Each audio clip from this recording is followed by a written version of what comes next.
And we are back again for another episode of Old School Law. I am Dantron, and I have over here to my left my boy Wolf, Yo, what's up, homies? and we have actually a guest that we are bringing on with us today. Down below, the boy Andy Bibb. What's up, Bibb? Lay it the smackdown. Make sure you check him out. His YouTube channel is freaking hilarious. Well, hello there. Yeah, that's it. That's Yeah. what I wanted. Yes, right on cue, my friend. All right, so for today's episode, we're gonna have a lot of fun. For me, this is one of those systems that was not my main system. I'm gonna be totally transparent. Now, does that mean that I didn't play a lot of this system? No. Does that mean that I don't have quite a few of these system games? No. Does that not mean that I have memories playing a lot of these games because some of them are fantastic? No, I have lots of those. So, but for me, this was again a secondary system, not normally my main. And so, a Wolfman, what do you got for us? All right, so today's episode, I could just picture it. You hit power on the machine, you see the logo, the PS, and then it drops, and then you hear, and it's got that special noise. And today we're doing the Sony PlayStation 1. Oh, and there it is. In all its glory, its gray glory. Look at that. Yep. Again, mm, yeah, I wouldn't. If this was anybody else's system, I wouldn't be licking it. But it's mine. So, wait, what is it that if I licked it, so it's mine? Right. That's awesome. So that's the geez. There was another version too, I think I saw you had, right? Oh, you. Well, hello there. The mini. Oh, there it is. Yeah, this one was really cool. I'll just talk about it for just a second. This one was really cool because it had, and I have the screen somewhere, but it's packaged away and I couldn't find it for this. But it actually had a screen that was round, and it would, when you'd fold it from the back, it actually covered this, and so it was very portable, and you just flip it up. I wish I would have taken the time to find it, but I chose not to. But yeah, so this is a great system.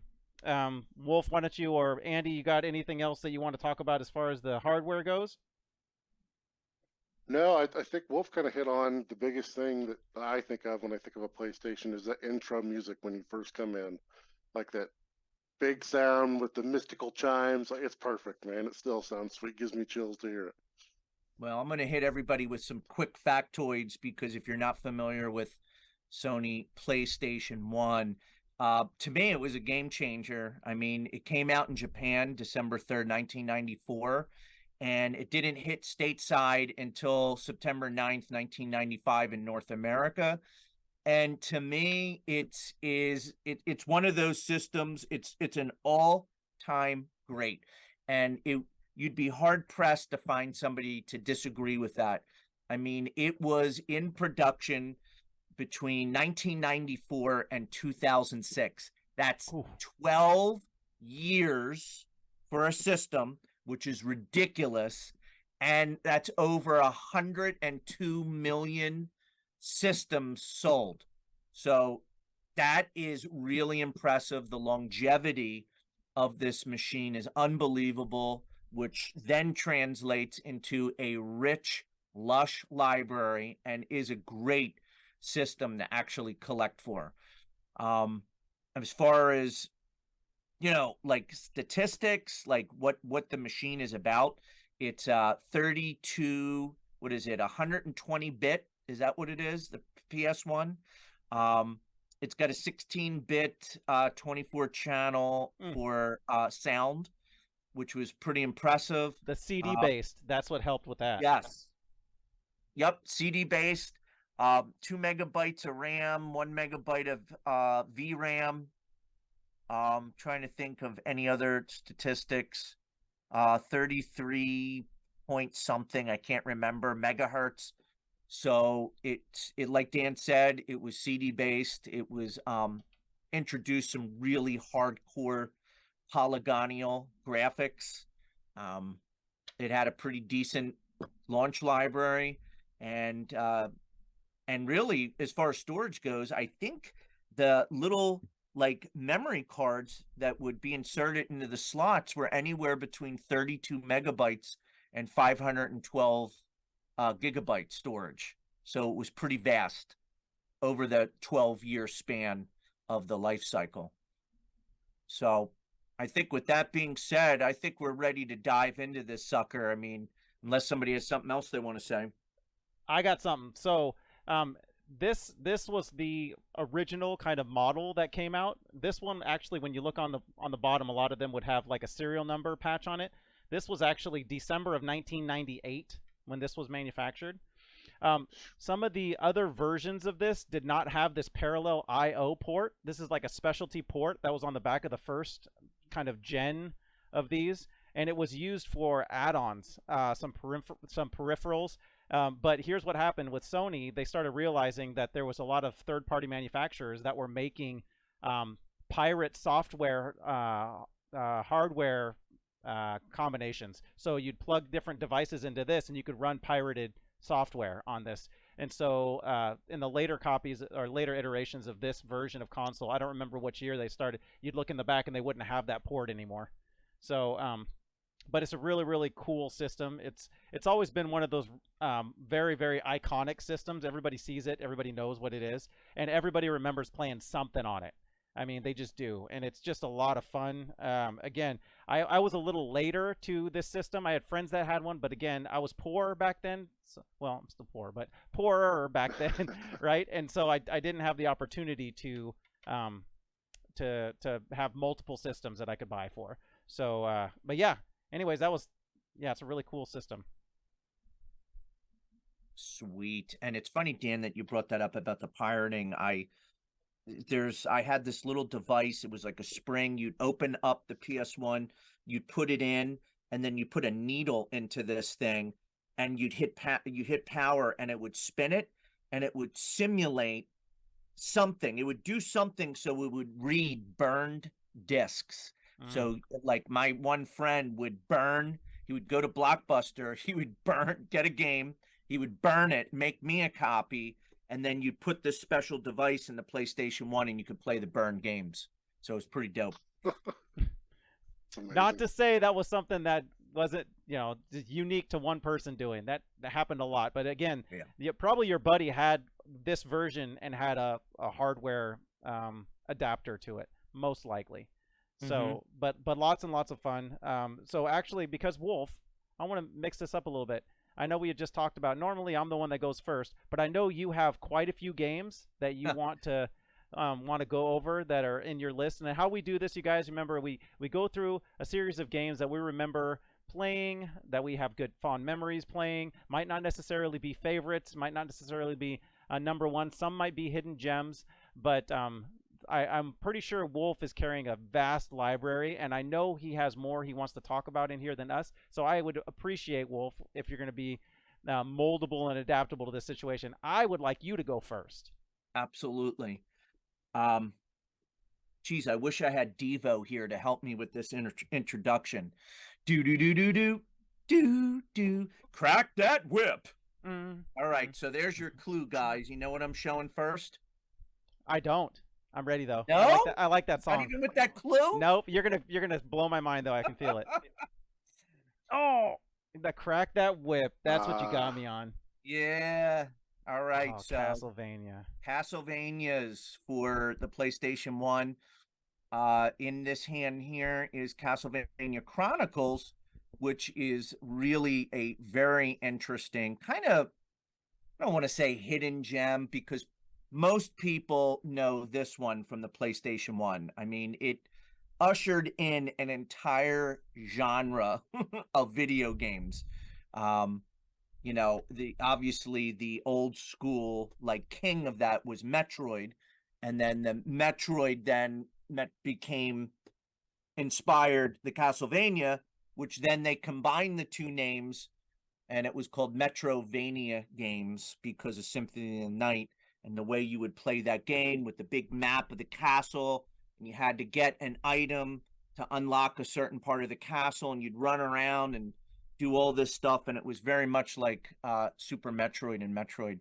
But I can't say enough about this game. I mean, the music in this game, how much fun it was. And I remembered when I was blown out of my underwear when I found out I beat the game, and I went into school and I was like telling some friends in college, I'm like, yeah, I beat Symphony of the Night. And they're like, oh, cool. You beat the Mirror Castle? And I'm like, what? You're like, yeah, the castle inverts and you got to beat it again. I was like, oh man, it just blew me away. I thought the graphics, the sound, the weapons, the variety of monsters and characters. I don't know. I'll always love the Castlevania games. So if you want to pick up these games, awesome. I think they're absolute must plays. Unfortunately, the games I'm holding up are pretty expensive if you want to get them. So Castlevania Symphony of the Night is about $140 to $150, and Castlevania Chronicles, this game, which is the rarer of the two, is $175 to $200. All right, Man. and that would mean that's complete, because Dan talks about this all the time. You could just get the discs and you can pop them in, but if you want, to collect, and you want the jewel case and you want the manual, which is in here, right here, then the prices I'm giving you are for complete copies. So, as Bob Barker would say, sometimes the price is right. However, in certain situations, for $200, the price is wrong. You know what I'm saying? Yeah. For some. But Yeah. what I want to do is, hey, Wolfman, will you do me a favor? We'll hold up one of those cases real quick. It doesn't matter which Yeah. one. Yeah, sure. There's something that I want to point out when it comes to PlayStation and it comes to fantastic games on that system. Also, you can spread that to PlayStation 2. Is right down there in the lower corner. Konami. Konami made some fantastic games for PlayStation. There's a lot of, like, the Metal Gear series, Castlevania, a lot of that kind of stuff. I mean, they were phenomenal when it came to that. I mean, Konami was newer when they came out with like the NES and stuff, but they really went like next level when we started hitting CD based games. So yeah, Wolf, awesome choices, dude. Thank you. Andy, do you remember playing those ones? So I've never played the Castlevania series. Always, it's part of why I was really excited to be on the show. You guys have a bunch of knowledge, and, be able to share everything that drop some golden nuggets that goes on with these. This is retro law, and I'm just a law-abiding citizen here. Nice.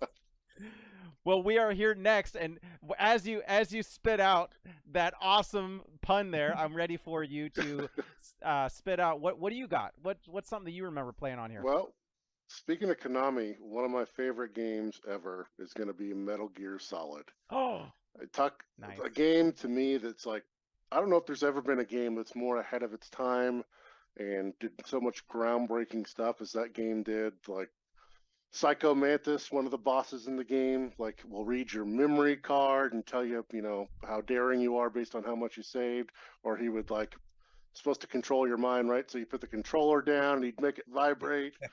Like, just so many cool things. To beat him, you'd have to put your controller 1 into port number 2 so he couldn't read your mind. Like, it's a 2-disc game, which is kind of different, even though it ends up not being as long as most story games are today. Mm-hmm. I was actually just playing through it to try to get some of the nostalgia back for it. I mean, just right from the get-go, that game, the music, the soundtrack, it's so serious and on point with its story, and all the characters are so great. Like, man, like, I was pretty much just like a Madden and Mario kind of kid, like, growing up to that, and that's my first real, like, story, type of game, and I'll never forget it. I got it from a demo disc from PlayStation or from Pizza Hut. That's my first introduction into it, and had to play the real game. Like, one of my all-time favorites. Yeah, I remember playing that game. That game's awesome. A great choice. Great choice. Oh, awesome. It was totally different. Oh, no doubt. And I think, Andy, you're right. Because it had the 2 discs, there was a lot of compressed, like, because you said it's a narrative storytelling game, there were a lot of cutscenes. And those cutscenes took up a lot of memory, and that's why it went into 2 discs. I'm surprised it wasn't more discs, actually, because of how much, like, the cutscene part of it was. Like, the movie watching part when you weren't playing and it was telling you the story, that that took up a lot of space on those discs. That's another thing that I was thinking of. And I'm wondering if that's why the overall game was a little bit on the shorter side, because they didn't want to expand to a third disc, because that changes the game on how much Mhm. how much a game to process or to make costs. You add one more disc into it, that's changing it from a 2-disc jewel case to a 3-disc with just the case, and then you have another disc and all that. So I wonder if that played a part in it. That's Mhm. something I want to look into. If there's some hidden Metal Gear levels that might be out there, or some video footage, that'll be something I'll look into. I like the way that you guys thought there, because it made me think like there might be something else there. There might be some buried gold there somewhere. That'd be Nice. epic if it was found. Yeah, That'd be All right, I amazing. want what do you got, Larson? Hit Oh, us. all right, so this game right here, some of you might be like, "Oh, Rayman, who doesn't like?" Okay, so this is my story on Rayman. I was not huge into Rayman. My wife was big into kind of like the more cutesy games, but she wasn't really big into PlayStation. And then so I got a PlayStation, and I had to get a few cutesy games. And I remember, this is the history of it. I remember playing this game and going, you know what? This is a fun platformer. This reminded me more of like Mario style, and that's how she liked, 2D kind of side scroller, almost not necessarily Metroidvania like, because you're not going one way and coming back to open, but you kind of are. It's like an evolution of that kind of the series, and this is fun. It's colorful. It's got some fun music in it. Kids will gravitate to this more, but if you're an adult and you play this, you'll find you enjoy Rayman games. I mean, they're all, let's be real, they all play pretty similar. I mean, even some of the brand newer stuff, it's all pretty much the same. There might be some few little bells and whistles built in, but this one I remember specifically was just a fun platformer that really introduced me into the Rayman series, and I really enjoyed it. So yeah, this was a great. This is Rayman 2: The Great Escape, and yeah, it's just everything about it was really fun too. Because even the, hang on, let me show this. Even the disc color, because the color itself was kind of like a turquoise color, and then even like inside the case, it had like this really cool, like, Rayman punching Mhm. this kind of robot knight. It's just awesome. Just a really cool game. So all right, that's what I got. Wolf, Well, you're up. well, yes, just want to kind of speak to Ooh, that for a second. please. First off, it's a great pick. It's an awesome pick. And Rayman 2 for the PS1 definitely are awesome games, but play way slower. It's a little bit more of a methodical kind of platformer than what I guess I introduced my kids to Rayman with Rayman Legends Oh yeah. and Rayman Origins.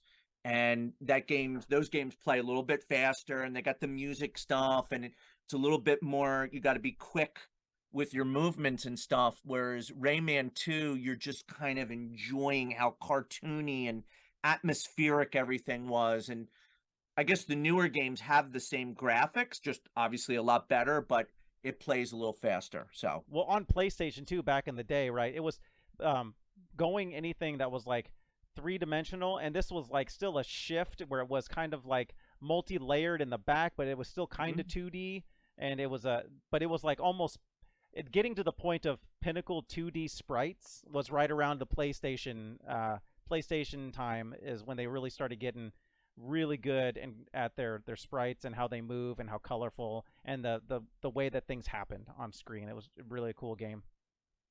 Sweet. All right. Is it my turn? Heck yes, it's your turn. Oh man.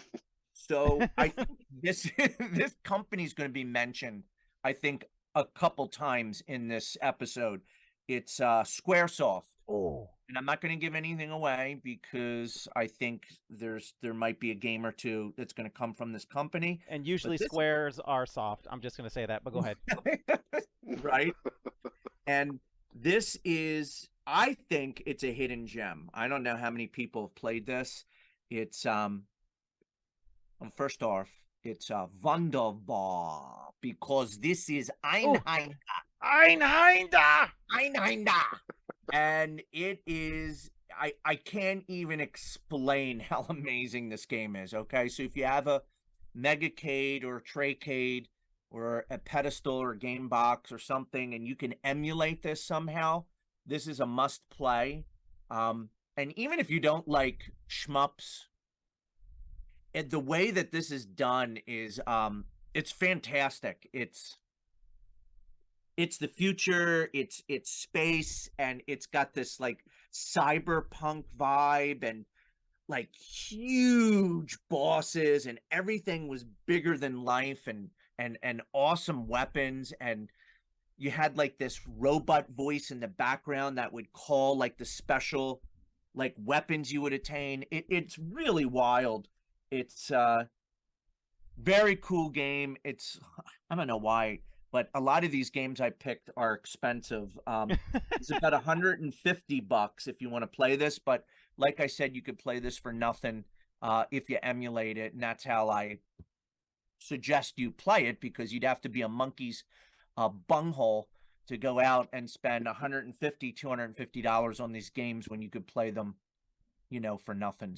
That's another good thing that you bring up there, Wolf, is so if you have a way to play these games and you don't necessarily have to buy them. I mean, there are purists that want you know, that really want to have the physical copy of the game and play it that way on the original hardware, because that's how it's really meant to be, but you don't have to. But the thing is with PlayStation games, it's really easy to, if you want to make like a good display of just some old school games, they're normal CD case sizes, and you can in theory print out cases.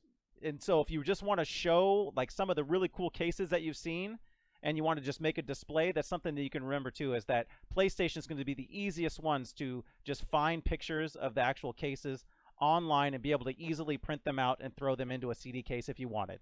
Not to say that that's, you know, purists are going to get freaked out at me and get mad, but dude, if you want to put like a like a retro corner in, you can, there's nothing to say that you can't have like the stuff. Andy, this is what popped into my head is when I was looking at one of your posts that you did today, and they were showing how they made, you know, they printed out and made the little Nintendo boxes, and I was like, you know what, that's awesome. That's just really stinking cool. That's a great idea, and that's just what sparked my interest in saying that this is one of those easy ones that you can do that for, because the cases are not abnormal.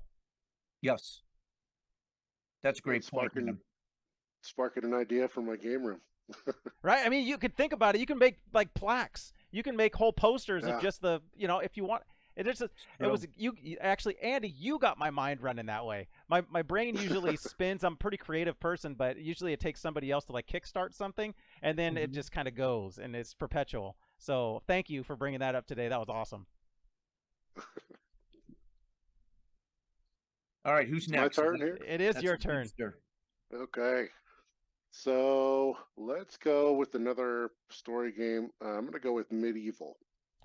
Oh, I don't know if you guys have ever played this one, but basically it's a story game.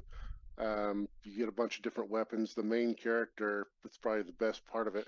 He's kind of a dope, and he was a terrible hero before. Everyone makes fun of him. He's a joke of the Galamir.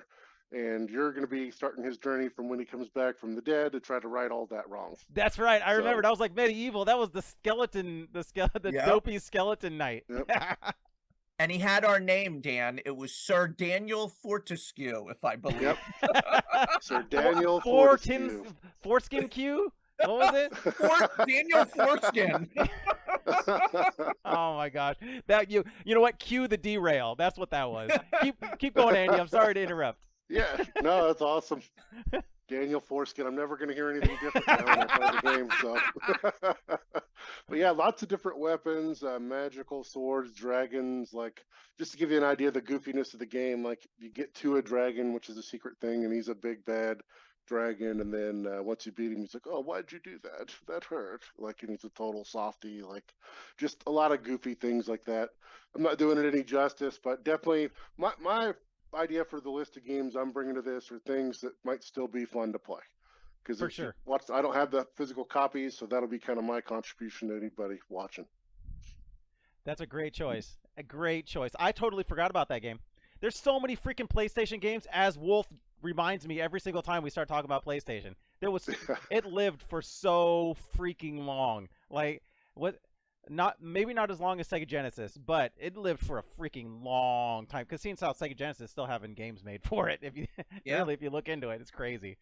But yep, and just real quick to piggyback on what Andy said, not only is Medieval a great game, but there's a sequel to that, which I don't think was as good. I think the original was great, but Medieval 2 is an awesome game. And Bib, I don't know if you knew this or not, but like that was such a popular game with people during the Sony era that they remastered Medieval for the PS4 and gave it a whole shiny new, 1080p coat, and fixed a couple of the little bugs from the original version. And I think I have that for PS4, and it's awesome to play it with the up-res graphics and everything. You guys are going to make me play it. Thanks for reminding me. I actually have that too. I've played it a couple times myself. It's pretty awesome. Yep. Dang it.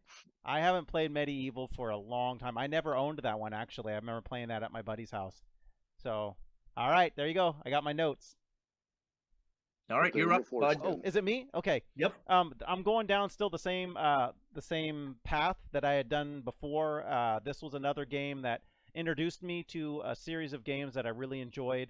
But it was because of my girlfriend at the time, who wife now, where I was trying to get into something cutesy that she would enjoy playing, because as far as shooters and stuff like that, she was not down with it. So it had to be kind of platformer-y, but this game was a good transition between platformer-y and the 3D platformer that kind of started on Sega Saturn, and then it really went in, PlayStation, all that. And it's Spyro. Oh, great pick. Spyro, which is okay. So another thing I want to point out. So again, remember I told you this wasn't my main system. So there are a few games that I had original, but then a few games that I bought as a later re-release. You'll notice some of the green label ones. Those are the greatest hits. Those are the ones that were a little cheaper because they were like a specialty at the very end. So I have a few of my games that I repurchased with this. But this is a really fun game. If you guys like that platformer, like the kind of the unlocks and things like that, if you like Crash Bandicoot, any of those types of games are this is very similar. And this one actually is a precursor to there's a lot of Spyro games out there. I mean, there's a ton of Spyro games, but even into games like what was it, Skylanders. Yes. If any of you played any of those games, that Spyro is in there, and that's like an extension of the Spyro universe. So it bled into a lot of stuff. But this is one of the starts for that. Like PlayStation was awesome because they held nothing back when you think about it. Like they were one of the systems that just really went, all right, we're new kid on the block. Whatever you want, they're wanting developers to just develop whatever the heck they wanted for them, and they were just kind of like just throwing stuff out there, and they hit a lot of bullseyes, and Spyro was one of them. This is just a great, fun, shiny, pretty-looking game. Even back then on PlayStation graphics and how the polygons worked, it was still a really, really nice-looking game. And I know you'd enjoy it now. I know there have been remakes and remasters of these games as well that you can enjoy too. Man, you picked a gem. God darn it. And you talked about, I think, two of what could be the mascots for the Sony PlayStation back in the day. Like, I don't know if they had like an official mascot, but certainly Crash Bandicoot and Spyro the Dragon, they kind of use that a lot for some of their marketing for the early years of the PlayStation. For sure. Mm-hmm. Like, I never played those games, and I know who those characters are. Like, that's just how well they were marketed. Mm-hmm. All right, next game. It looks like it's me. It is. Okay, well then I'm going to actually, Wolf, would you mind if I go ahead first? Yeah, absolutely. Okay. Do it. Yeah. Do it. So one of my favorite fighting games is from PlayStation 1. It's the Wu-Tang Shaolin style game. Nice. Yeah. So this actually had members of the Wu-Tang Clan, or your characters, and it's kind of a Mortal Kombat-ish fatality style, but it's not just 1v1. Like, it can be 4 people going after it, or like in the story mode, it can be 1 person versus 3 bad guys, all sorts of different difficulty levels, and a really fun play style that's a lot different than your typical Street Fighter, just quarter circle, half circle moves. Like, it's a really fun one, and depending on how you end it will be how the fatality is. And the music's awesome on it, obviously, because it's got Wu-Tang involved, and it's definitely a game I don't hear about a ton, but one to check out. Oh yeah. Awesome Cash choice. rules everything around me. Cream, get the money. Dollar bill, y'all. Mm-hmm. For sure. Good choice. Yeah, I remember playing that game too. That's a freaking great game. So just it's perfect that Andy that you picked that for your game, because one of the games I picked was built on the Wu-Tang Shaolin engine. Oh. They used the engine of the game. They built this game. It never was released. It's a prototype. Ooh. And it is nasty as all heck. It's a fighting game, just like Wu-Tang. You'll notice like so many similarities between Wu-Tang and this game. It's called Thrill Kill. And I actually had somebody, because it was never released, somebody made the slip cover and made the disc. You could see this is not an original licensed Sony game, but it does play in the Sony machines.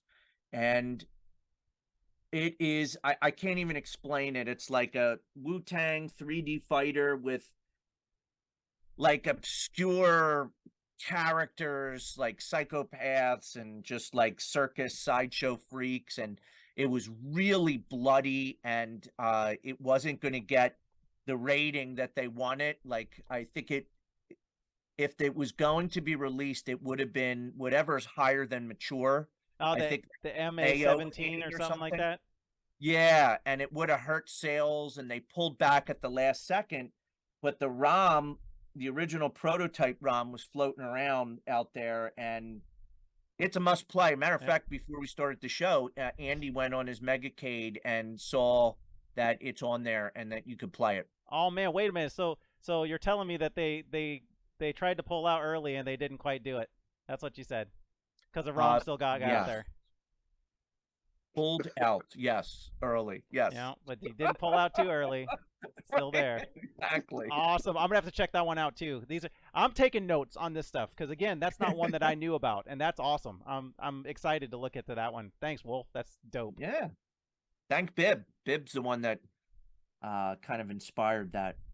Do you want to go again, Bib, or you want me to pop out my next one? Just whip it out. Whip it out for me, Dan. All right. So my next one is well, so my next one is going to be the game that started my love for PlayStation. It got my attention. Let's put it that way. This game got my attention. There's another game that I'm going to talk about later that actually is my next two games are actually the ones that really grabbed me. But this one was one of the ones that started me going, wait a minute, that's different. I like this. And I made sure that I got a copy of this. Even back, and you'll notice when I show you this, it's black label, so it's original packaging, because this is one that I didn't try and rebuy. This is one I always had. It was one of the first ones that I got, and I really enjoyed it. I had to have it, and it is the original Resident Evil. The original Resident Evil. Classic. This game right here, anybody that's played any of the remakes or anything, this was one of those ones that I still like Resident Evil, and I know we're seeing it now. It's shifting into first person and third person and all that kind of stuff. I'm kind of a purist in a lot of ways. I liked it when it was like a camera in the room and you had to move, and tank controls, as everybody talks about. Yeah, I hate the tank controls. I played so much Resident Evil back in the day that I loved the tank controls because I was just so used to it. And this was the first time that I screamed playing a game. I'm not exaggerating. I legit screamed at night, and I'll tell you the exact part it was, and everybody knows what part it is. It's when you're walking down the hallway the first time, and that freaking dog jumps through the window behind you, and I was like, "Yep, and just ran right into a door, and I had to pause it. I was like, "Hold up, my heart, I couldn't handle it." But this game it started the survival horror. Really, I mean, it really jump-started survival horror games. Action, survival horror, problem solving. You've heard me in the past say that I really, really like that kind of stuff, the puzzle solving aspects, finding pieces, figuring out how those pieces work, finding things, turning them over and seeing that there's a little hint on one side and being like, oh, okay, I have to use it over here because of this. And yeah, it's just a really, really fun game. Yeah, it's only single player, but you know, Resident Evil, you can't go wrong with this original. It's just a dope game, and it is classic. It is one of those classic games that anybody that plays video games, kind of like Tomb Raider, they're gonna know Resident Evil. So $100, Dan, you were holding in your Oh, hand. this one? You have the black version, and it is the rarer of the two versions because if it got a green label, I think it means that it sold a certain amount of copies. And I want to say, I think it was 1 million copies. And I think once it sold over 1 million copies, then later in the life cycle, they were able to discount the games heavily, and they put on a greatest hits green label on the side, and you got it at a discounted price. But Dan's version, that's $100 all day long, complete in the case. Yeah, it's a very cool game. Did you ever play that one, That's Andy? cool. So I've never played the original or the second. I've played the remakes of like 2 and 3 though. Okay, all right. Yeah. The remake of Played the 2. remakes. And so I know this is we're talking about you know what? We'll talk about that at another time. We're good. But yeah, dude, you're not going wrong with those. Those 2 games are freaking phenomenal remade. Excuse me. All right, so it's Wolf again. I'll go. Yeah, I'll go. yeah, Just yeah. real quick. You know, Dan talked about survival horror, so I'm gonna show a survival horror game right now. I would have showed 2. I mean, that game that holds a real special place in my heart, the original Resident Evil. And like you, Dan, I shat my pants at that scene with the dog crashing through the window. I never saw anything like that at the time. It was amazing. The joystick, I think, rumbled like when it crashed through. It was like just The groundbreaking stuff. The Oh my sounds are God. what killed you too. It was the sounds. You'd hear it. Yeah. The sounds of zombies or dogs moving around, the tick tick tick of the Mhm. feet, or the sounds of the dragging of the zombie feet, or in the background. You're like, where is this at? Like I did something. It's somewhere in here and I can't see him. And that was probably more any of it is the sound. It was crazy. So here's my pick. It's a survival horror game, and it is a Konami. Konami game. Could you recognize the cover? That's not Parasite Eve, is it? No. Good guess. It's not the D. I know. What is it? Go with it. Silent Hill. Yeah. Ah, buddy. yeah. This game is amazing. I don't know what to say. Like, it sparked an entire series, which I believe if you own a PS5 or Xbox, 'cause I don't think it's, or am I wrong, Andy? Is the Silent Hill 2 remake going to be PS5 exclusive, or is that for Xbox too? I don't think it's gonna be an Xbox title. I think from it's everything I I've think exclusive. it's heard. exclusive Yeah. too. I think. Okay. I'm pretty sure. Amazing game. It has tank controls that Dan talked about from Resident Evil. Scary as all heck. When you saw that fog and it played the music and you saw like the nurses running around like With no I- face no face. Exactly. and short skirts. I'm scared, but I'm aroused at the same time. I don't know what's happening here. This is not supposed to happen. I don't get it. Here, Boner. Yeah. Yeah. I don't think Pyramid Head was in this game, was he? I think that was in 2. Yeah, I don't recall. I do, if I remember right. Again, this wasn't my main system. I remember the first Resident Evil came out, and I want to say Silent Hill came out. What was it, like a year later or something? I think that's because it was Resident Evil was so popular that they were able to fine tune Silent Hill because they had been making Silent Hill, but they were able to kind of use what Resident Evil had done. But yeah, it's a freaking awesome game. Psychological, crazy. Oh, definitely. And I don't want to spend a lot of time on it, but it's another Konami game. Another See? gem for the PS1. It's going to be a lot of those. Black And Label. See, Dan Sharp, he's very observant. Because this is a Black Label, first print run, $200. Yep. Right in my hands. If you want to get the original Silent Hill Black Label. And it's 200. not that it's the best Silent Hill, but it is the one that kicked off the series. So again, Yep. there are certain games that'll just be worth more because it's like I gotta have the whole set. Like when we were talking about Mhm.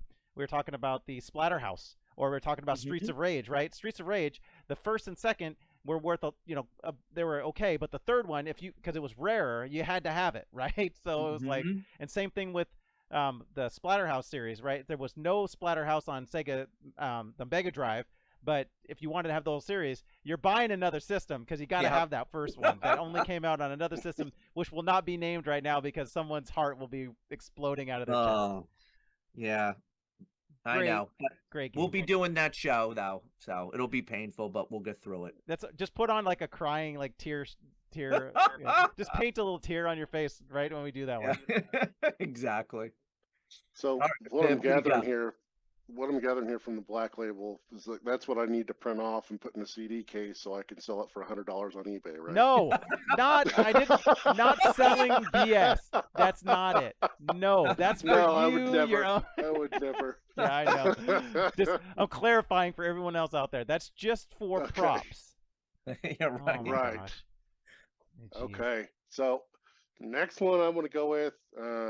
Obviously, I played a lot of Madden, but it's another one I don't want to bring in because everyone knows about Madden. But NFL Extreme Oh, was kind of a 5v5 blitz type game, late hits. And they focused on the violence of football, which is really refreshing when you watch today's game. And some of the cool stuff, like you could front flip over people, or like if you went to do a spin, like they'd rip off your jersey.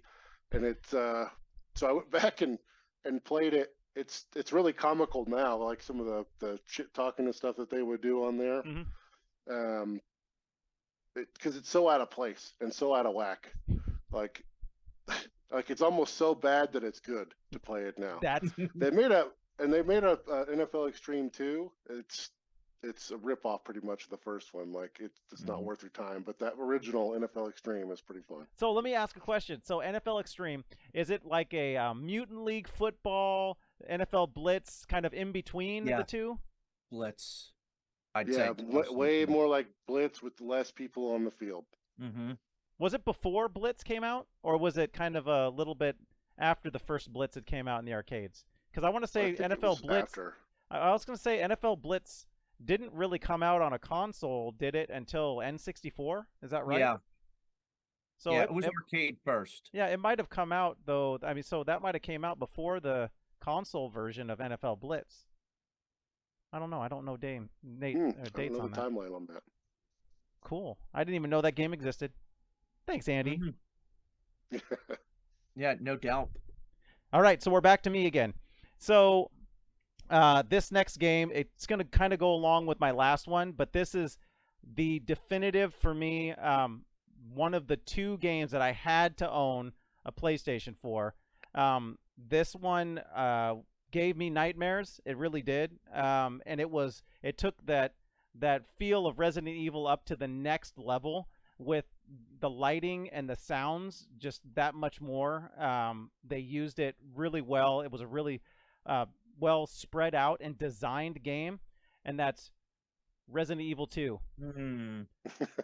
Resident Evil 2, I talked about Resident Evil, and normally I'd kind of bundle these two together, but this one has to be by itself. Resident Evil 2, this freaking game here, if you guys, I mean, this is one of those ones I had like 3 strategy guides for it, because I had to find all the stuff. I had to find all of the scares, because I tried to play through it at first, and it was just, remember, I wasn't like a little kid, but it still was freaky as heck. And I'm like, you're in the parking garage in parts, and you hear dogs moving around. You don't know where the frick the dogs are, and you're like, I'm about to get bit up. And there's little lickers that are there, and I'm just like, what is happening? And then but here's the thing. This one, story-wise, took everything to the next level, like straight up. The first Resident Evil story was okay. I mean, just going to tell you, it was okay. It was pretty basic.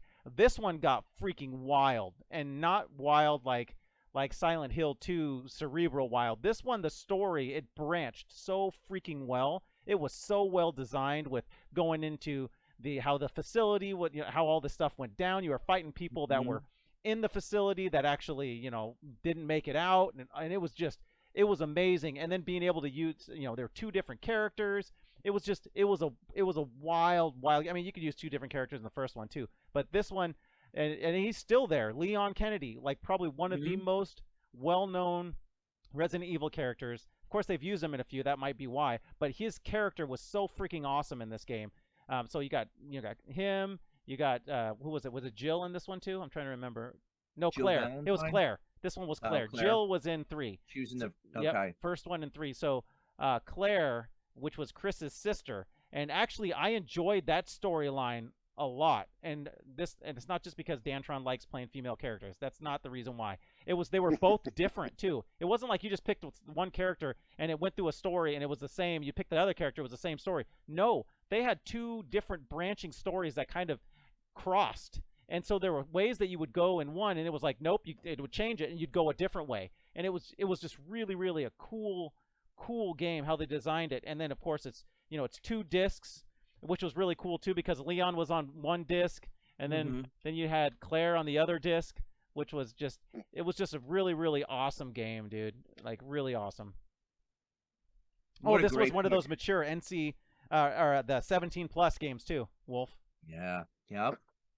That's amazing. Just you picked those are 2 gems, man. Well, in that one too, Resident Evil 2. Now I can touch on it really quickly. If you get a chance to play that Resident Evil 2 remake, remember I told you I like tank controls. That one specifically for me was did it well. Did the third person view really well. I was one of the weird ones that I had a hard time with playing 4 the first time I tried to play it on GameCube, when that was the first game that they went third person, and it was just weird. So I wasn't quite sure about it, and so I was always a little hands off when it came to that stuff. But when Resident Evil 2 Remake came out, I was like, I loved the game so much. Like, it's probably at least top 10 favorite games. Like, I don't know, it's probably more like 7, like 6 or 7. But I had to play it. I had to try it, and it was freaking phenomenal. If you get a chance to play the remake, it's on Steam, it's on Xbox, it's on PlayStation, it's on all of those. Freaking play that game. Do yourself a favor, play the game. It looks beautiful. It has all the story stuff that you want. It has all the problem solving and puzzle stuff that you want. It's and it's got replayability. Like, you play through it one time, and depending on how well you play through it, you get other unlocks. You can play through it and have more fun. Like, I was going through with like a minigun, like just a rocket launcher, just because it was freaking awesome. And then you play as Tofu. What game do you get to play as a tofu with a beret on, trying to there's all these mini games after you beat the game. Oh, dude, it's awesome. Just do yourself a favor. Resident Evil 2 on PlayStation is awesome. If you get another chance to play PlayStation or the Resident Evil 2 remake, that's the one that I personally, if I had a choice to play between the two, that's the one I would actually play. I've beaten them both. I would play the remake just because, of course, the original holds a good place in my heart, but the remake was that good. It was really that good. So anyways, that's where I'm end rant, but it's awesome. Oh, great. It's awesome. All right, just because I have so many games, I'm going to start double fisting here. All right, I got to get through my pile. So here we go. So this one is one of my favorites. It's a platformer. It's cartoony. Dan, your wife would have loved this game, and who knows, maybe she played it. It's called Klonoa Door to Phantomile. And it is so much fun. It plays a lot like the Mario games, except it's got its own kind of like vibe. Full 3D world, like action-packed, cool weapons, interesting like creatures and effects. And I think they just remade this game for the Nintendo Switch. Yes, that just came out recently. I don't have it. I didn't play the remade version, but this one, forget about it. And I'm talking to you, Trip. Don't even think about trying to get a physical copy of this, buddy. Print it out is what he's saying. Print it out. Print it out. Print out that black label. Get the glossy. Get that glossy paint or paper. This is $400 to $450 right here. So this was, I guess, a low print run game, but this is what's blowing my mind, Wolf. This is what's blowing my mind. PlayStation, the games were so cheap to manufacture, and there were so many of them made, and they are so expensive. I know, like, exactly. You can find some cheap PlayStation games, but they are so freaking expensive. And this is another reason why you guys got to make sure you're careful. If you are wanting to purchase some of these games, you will find tons and tons of forgeries and frauds, tons of them. So be careful. And I can't tell you how to find out if it's a forgery or not, because some of them are very, very well done. It's just you're just rolling the dice. The PlayStation is one of those ones that we'll talk about it at the end, but that game right there is a perfect example of why to be weary when buying original PlayStation games that are rare. Definitely. Now, this next game I'm going to show real quick is interesting because I saw it. PlayStation 1 had long box games. Oh, I like them And long. You like them long? Yep. Okay, good. So you could see the difference here. This is a PlayStation 1 jewel case, and most of the games, like 98% of them, were on here. And then for a little bit of time, especially, I think I have all of the long box games, but this one's my favorite. It's called In the Hunt. And really the best way to describe this is if you like Metal Slug, Oh. it's exactly like Metal Slug, exactly, except you're underwater in a sub. Oh. And it is god darn amazing. I mean, the graphics are just like Metal Slug. Or Dolphin Blue? Weapons. Dolphin Blue too? What's that? Is it like Dolphin Blue as well? Because that's kind of Metal Sluggish when you're riding on the Dolphin. Yes, yes. Except this is more underwater. Yeah, more underwater. Exactly. Super cool. I can't suggest this enough. This is, to me, this is kind of like a hidden gem. It's pretty cool. The long boxes they have like In the Hunt. In the Hunt. This is a must play. I never heard of the company. I can't even pronounce it. Coco Pelli. And the girth is the same though, right? That one's long, but the girth is the same. The girth is like a tuna can. I don't know if that means anything, but it's a must play. In the Hunt. I can't suggest it anymore. And this game is the one I'm holding is $125. Jeez. Yes. I'm all about Metal Slug. Yep. All right. I don't know who's next. Andy's up. I think I'm up. I'm here. ready. So next game, it's going to be a snowboarding game called Cool Borders 2. Oh, good choice. This was the very first one I think I ever played. When I got my PS1 on Christmas, that was the game that was there. So it's obviously special to me because of that. But when I went back to play it, it was still fun. Like, it's got some elements, like you start off with like doing tricks first, and whatever place you are after doing a couple, that's where you start off on the racing section. And the courses, they get harder, and it's like it's just continually fun. And the announcer, like, he's a dick when you're doing bad, and like gives you props when you're doing good. Like, I missed some of that in the older games, like, right. you know. But yeah, that's definitely, if you ever come across that one, it's not just another one. Like, it's pretty good.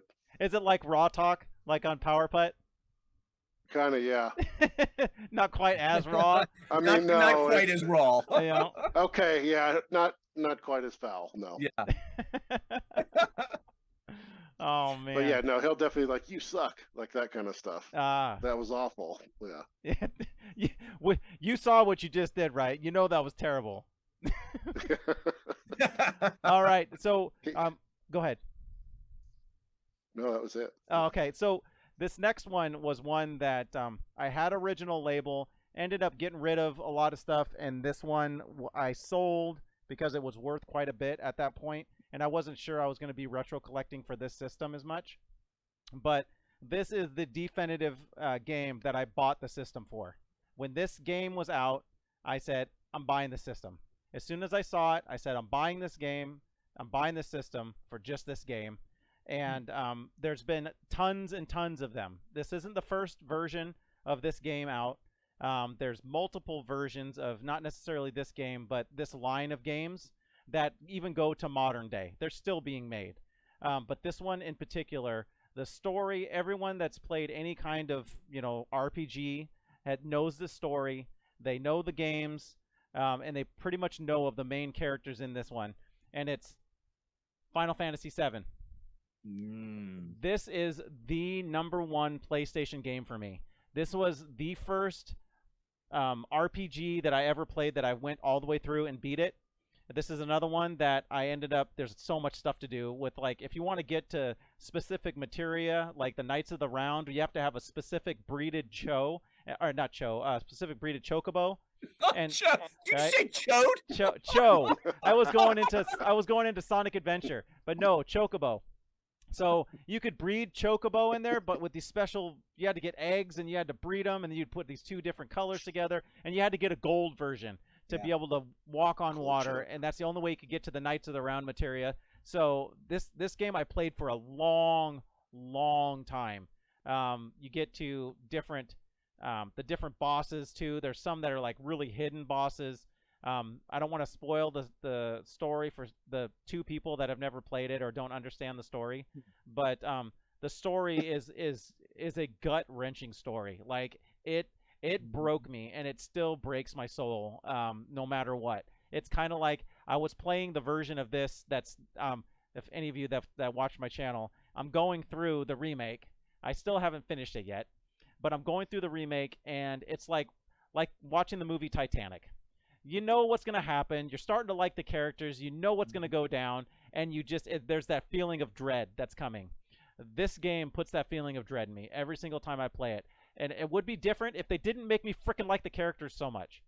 This game did so well of character development, story, how the whole world was. It felt like an actual world. It didn't feel like something that was just kind of made up. It felt like its own entity, and it just sucked me in, dude. And it'll suck the whole life. It's a time vampire. It will suck the time out of you, straight up, and kind of in a good way, right? Because you really want to see what happens. If you really want to be a completionist and find all the different characters, because there are some characters that you can play in your party, because it was a party-based game, that you could get for your party that you could totally play through the whole game and miss them.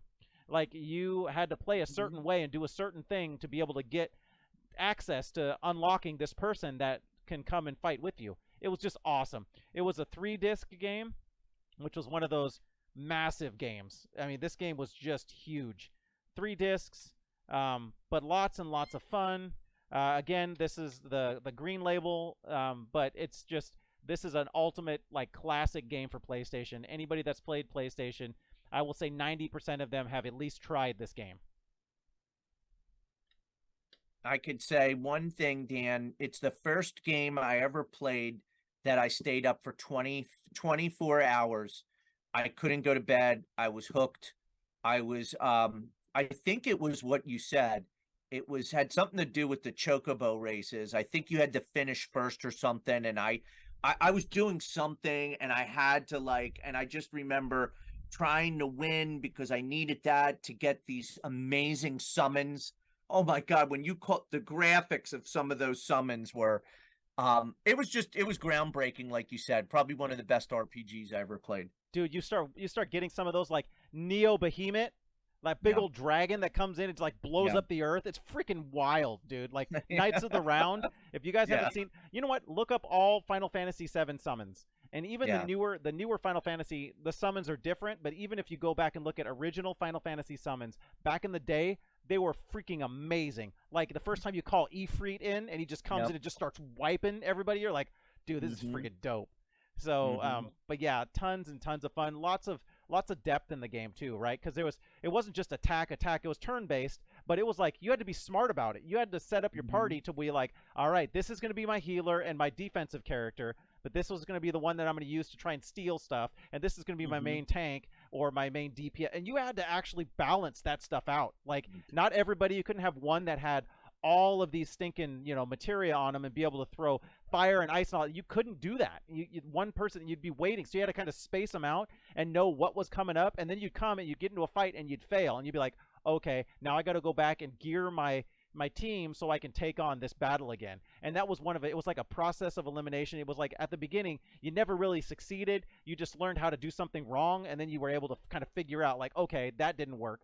What are let me scan and assess what's going on with this special materia to find out what their weakness is. What can I do for their weakness?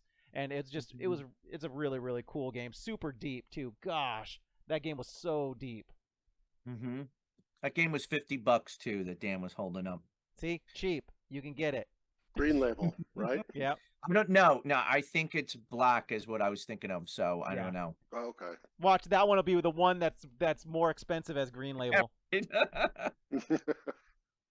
All right, I'm gonna do 2 right here real quick. I'm ready.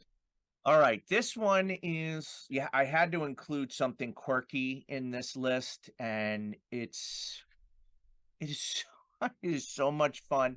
I love it to this day. It's called Yeah, Parappa the Rapper. Oh, my that game And is awesome. it's so awesome. I Oh, can't even begin to explain how good this is. I mean, my name is Wolf, and I'm here to say I love Parappa Rapper in a major way. that's right. So good. That's a How do first you even party. explain this? This is a first party, yeah, Yeah, it's Sony. I'm Yep, telling you, Sony was doing weird stuff, dude. yeah. And they actually, I think they made a sequel. It's called Jammy Lammy, I think. And I think I have that. I don't think the sequel was look at that. Look at the the disc So good. and the manual. It's like it's so great. It's I can't even explain it. What is it? Is it what would you call it? Rhythm game. Definitely a rhythm game. Rhythm game. That's Yeah. it. Yep, that game. You know what? Your choice is definitely Dantron approved. There is so much weirdness in that thing. Yeah. I totally forgot about that game. That game's awesome. Yeah. $100. Oh, dude, so good. Yeah. You guys, yeah, do yourself a favor. Look up Parappa the Rapper. It is awesome. Like, you're going to be like, what is this? Any of you guys with Megacades in particular, just fire it up. Make it happen. It's so good. I am testing Daniel Larson right now to Uh-oh. see if he pays attention to what I say. All right. Our last episode, I said there's a company that makes games on low print runs. And if you're a collector, you pick up from this company because the games in the future end up being a ton of money. Do you Atlas. remember the name of that? My man. My man. Atlas. There it is. These games are Oh, yes. amazing. Okay, this is Persona, Revelations, and Persona 2. I can't even begin to tell you how awesome these games are. I don't know if you've played any of the other Personas. It's like you're in a high school. It's got Japanese influence, and I'm sold. Oh, you would love it. And then at night, like all the friends, they go back into the school and they can enter some sort of portal and they battle these like creatures, and then they get like they can, it's kind of like Pokemon, right? Like you could capture the spirits and then you get to be their personas. So you get like their like weapons and stuff that they had when you're fighting. Are there It's very tentacles? unusual. Are there tentacles in it? That's what I need to know. Tentacles? Tentacles. And is it going the hentai route? No hentai. Okay. All right. Yeah, Just I'm just sorry wondering. about that. Yeah, and these are awesome games, lots of fun, super rare. Aren't they still making those? There's a few other personas. Yeah, There's yeah, lots of yeah. personas out there. Persona 5, I Yeah. think, is the last one that came out. The Persona Revelations is this one. That's $350, and Jeez. Persona 2 is $400. See what I'm saying? Like, there you go. There it is again. That, you know what though, that sparked my memory too on another game I'm gonna bring up really quick. I didn't pull it out. I know I have it somewhere, but it's Parasite Eve. I mentioned it earlier. Parasite Eve was another one of those. Remember I told you Resident Evil style. So I really liked Parasite Eve too. It's very similar to a lot of the Resident Evil series. Excuse me. Ooh, that was for you, E-Rock. Nope, sorry. Fried chicken. Yeah, nice. But yeah, Parasite Eve is another one. If you like those like Silent Hill, Resident Evil style games, look into Parasite Eve on PlayStation. That one's a lot of fun as well. Good story on that one too. Very unique story, and that's why I liked that one. Definitely. And is it still me, or is it Go Andy? again. You I don't have a- care. You know have what? a- Nobody cares right now. Just throw them out there, Wolf. No, I think Andy had one more, right? Oh, Andy's got some. I'm No sure. Moss here. Okay. Yeah, we got Twisted Metal 2. I'm sure Yeah. everybody's played that one. Freaking awesome game. So it's a car battling game. You come across all sorts of different weapons. Each individual car has their special weapons, which are pretty sweet. And in addition to that, like there's a decent story behind it. And there's also secrets to the maps. Like just to give you an example, like you can blow up the Eiffel Tower to drive through that and go to a different place. Like, or you can zap to another spot, and it's just a ton of fun. They have a ton of versions like later on that they made. It's definitely one of the better franchises around. I I remember that one because that was the one that I wanted to beat with every character just so I could watch the ending sequences. Because on the PlayStation, that one, the endings for them, they were like video endings, which were really really cool. And that was that. Once you saw the first one, you're like, ooh, I got to unlock all of these ones because it was a really really cool game. It was a fun game too, but it was freaking hard. There was some hard stuff in that game. That game was not easy. Especially if you Yeah. want to beat all of them. Like, this car sucks, and you'd still want to beat it. Yeah, dude, See that my reminds me, hand? like a lot of these games, like they had awesome video packages that used to be such a big deal. Like that's kind of been lost. Like the NFL Extreme game, like the package they put together for it would pump you up. It was so awesome. Like I miss those. Yeah. This is my hand. This is Wales talking about Twisted Metal games. This is Wales talking about Legend of Zelda games. Very accurate. Retracted right back into the Yes. globules. Right. But awesome series that you brought up, Andy. Twisted Metal. Like, I love Twisted Metal Black, but I think I have Twisted Metal 2 on PlayStation. I don't know if I have the original, but I love 2. Love 2 a lot, and I like Twisted Metal Black. But When I think Twisted Metal, I think of two people as well. I think of Wales and Eli. I don't want to forget Eli. oh yeah, I Eli forgot he liked loves that. him some Twisted forgot. Metal. So Eli, I'm calling you out, brother. That's a you. I know you like you some Twisted Metal too. Hi. Eli. Hell hi. Yeah. All right. I know the episode's been going on for a bit, so I'm going to make this real No, we're quick. good. We're good. Dan made notice to something that I find interesting. He said Sony was experimenting at that time. A lot of interesting, neat games that they were putting out. This is an underrated game. It's a side scroller, colorful, bright, one of the funnest platformers I could think of that I guarantee nobody's heard of. Oh, you know what? Toomba and Toomba 2. Yep, I've heard of those. I haven't played them, but Same. yep. Tell us These what's up. are must plays. Must plays. Forget about getting them, like physical copy because they're like $130 each. But emulate it. It'll play just as good, if not, well, I don't want to say better. It'll play just as good, and it's most people that are watching our stuff have some sort of way that they emulate games, whether it's an EHA product or another product.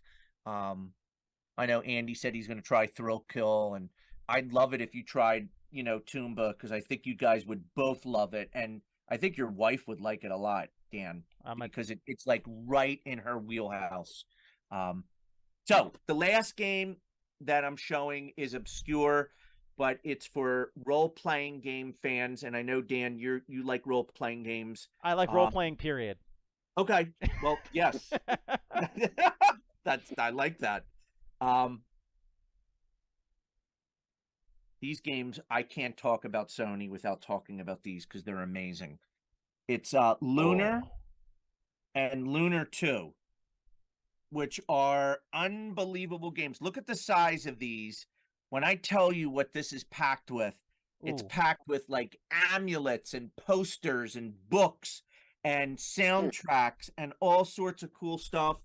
And it is just, and it's actually, Dan, it's the style of that you like. I don't know if it's it is anime style. Yeah, anime. That's it. I couldn't think of it. So yep.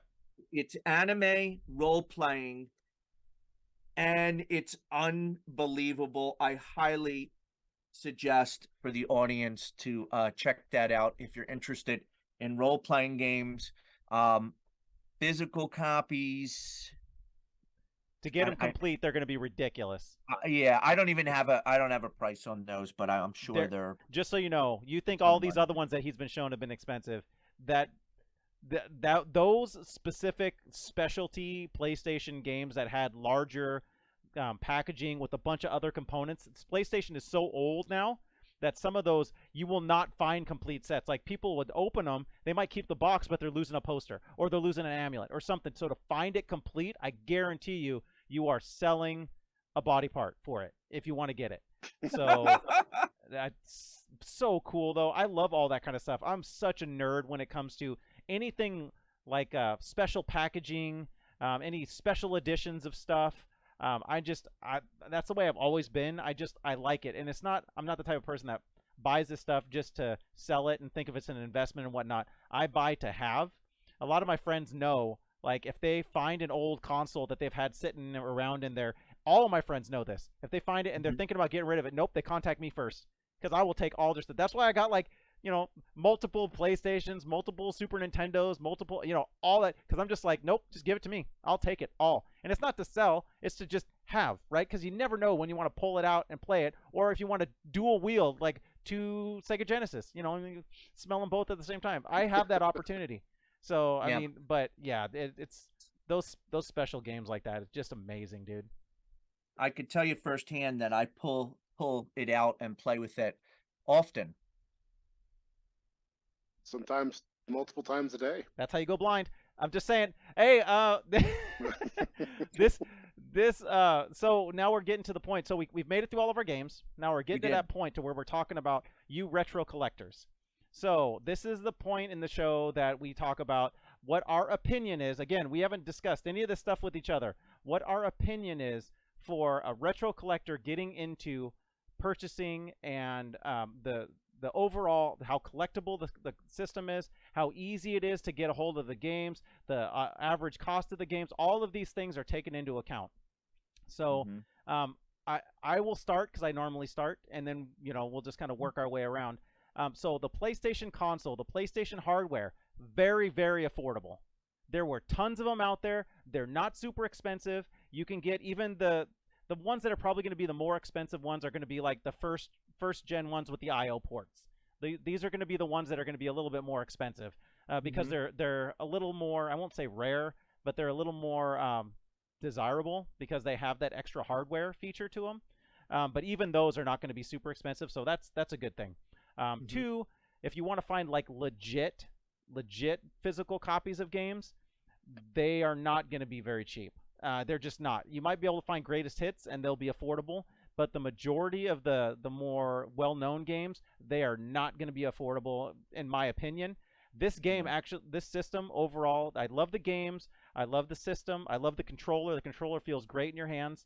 And there's a lot of peripherals that they came out with for this system. So it has a lot of, but when I look at in the grand scheme of things, as far as right now in retro collecting, if you're really looking for physical copies of it, I would give it a D.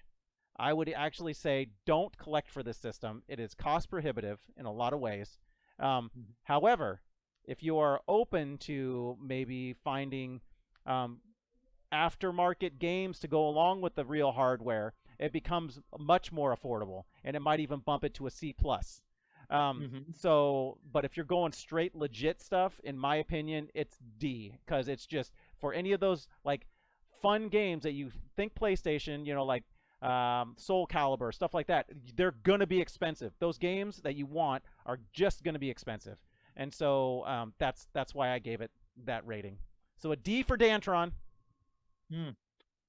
Pib? Dantron gave it a D. I give it the D.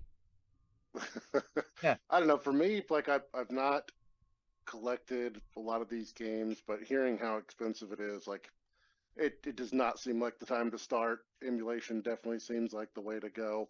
I don't have any issues. I still get tons of the nostalgia from playing it. I miss the controllers a bit, but I can I don't fix know that. if you guys have ever played. I can fix that. I can teach you how to fix that, buddy. I have seen the old PlayStation controller, and they're so small now. Like in comparison, Well, that's because you're like 7 feet tall. For someone who's like me, like 5'9", you're perfect. You 7 foot. Anything's gonna look at how small this looks in this giant hand. Yeah, those mitts of yours. But I mean, it's cool. Definitely, like I love seeing you guys' collections. So. Okay, so what was the grade that you'd give? For actually collecting the hardware, shoot, I'd give it a D to an F just because I don't think it's worth the cost wise. Yeah. Give it the Two and D. a half. Give it the Two D and and a F half. it. Yeah. Oh my God. Oh And my. if we're talking about the quality of like games and gaming on the PlayStation, like yeah, no, we're talking C. Like if the graphics were better, then maybe B. But yeah, Okay. Well, I think that's fair. there's my So, whole thought process and all that. It makes How sense. that I can works. follow it. I can smell what you're stepping in, buddy. yeah. And I think it's fair for the audience to know that when you're dealing with a system like the PlayStation 1 that was out for 12 plus years, the games that I showed are games that I like. And when you see prices 150, 175, 350, $400, that's not what a lot of these games are. Matter of fact, a lot of the PS1 library is dirt cheap. Like, when I go to flea markets, most of what people have are old Sports games. PS1 games that are like a buck or two. Okay, these games are special, like games, like they're some really popular ones. Like Dan held up Spyro the Dragon. Okay, so even that one that was, printed in massive quantities is still $25. But if you want to get some really crappy games like, Uncle Farkas's Christmas Vacation, you could probably get it for like $1.50.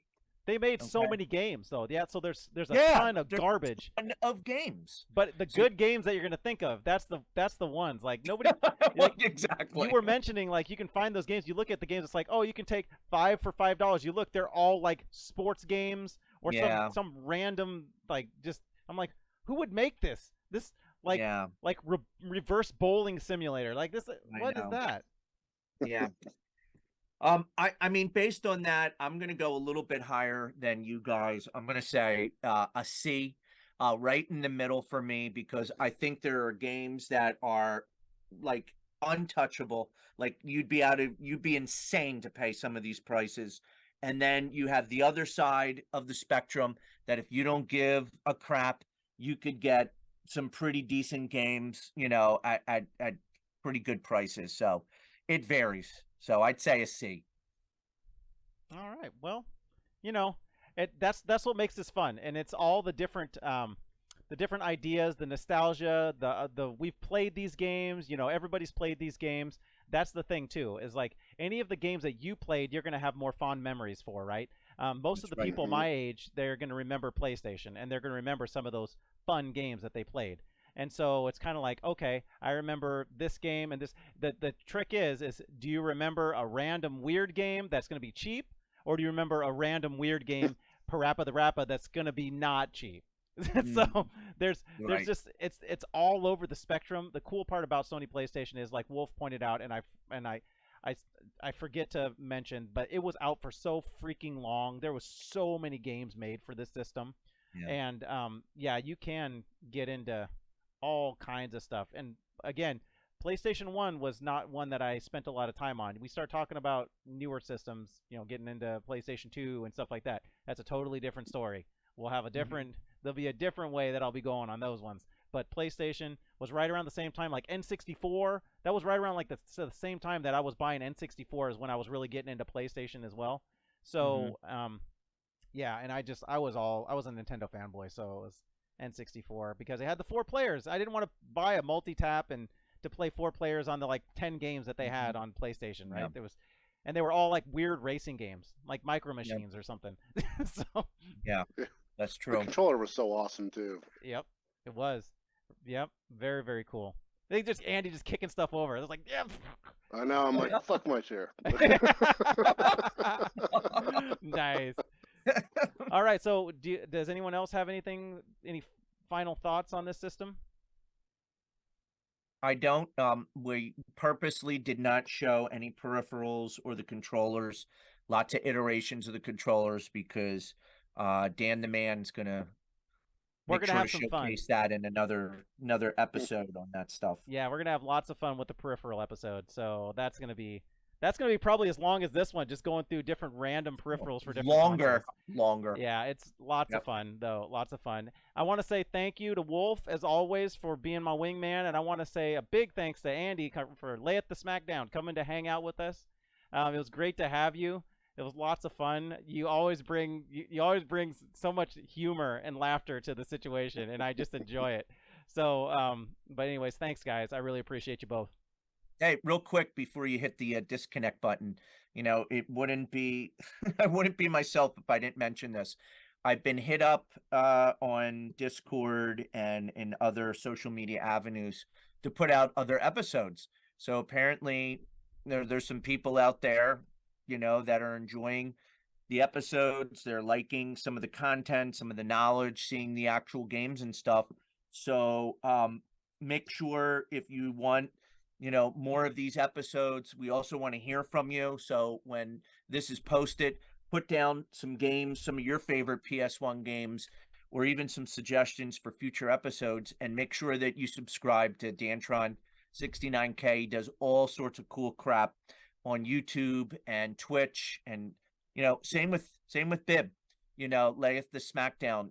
If you get a chance, please subscribe to both of their channels. They both do funny, cool reviews, gameplay stuff, institute a lot of humor, bring in some good knowledge, and it takes 2 seconds to hit the subscribe button, and it means a lot in the end. So the more subscribers they get, the more things that could be done. So Thanks, we'd Wolf. appreciate that.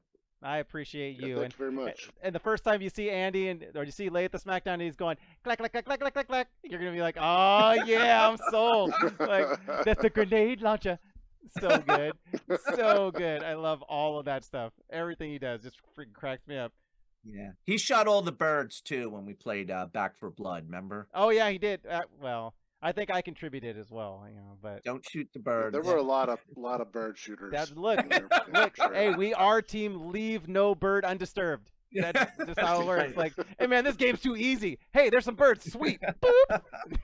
Exactly. Anyways, you guys. No, it's not easy. Anyways, until next time, everybody. See ya. Peace.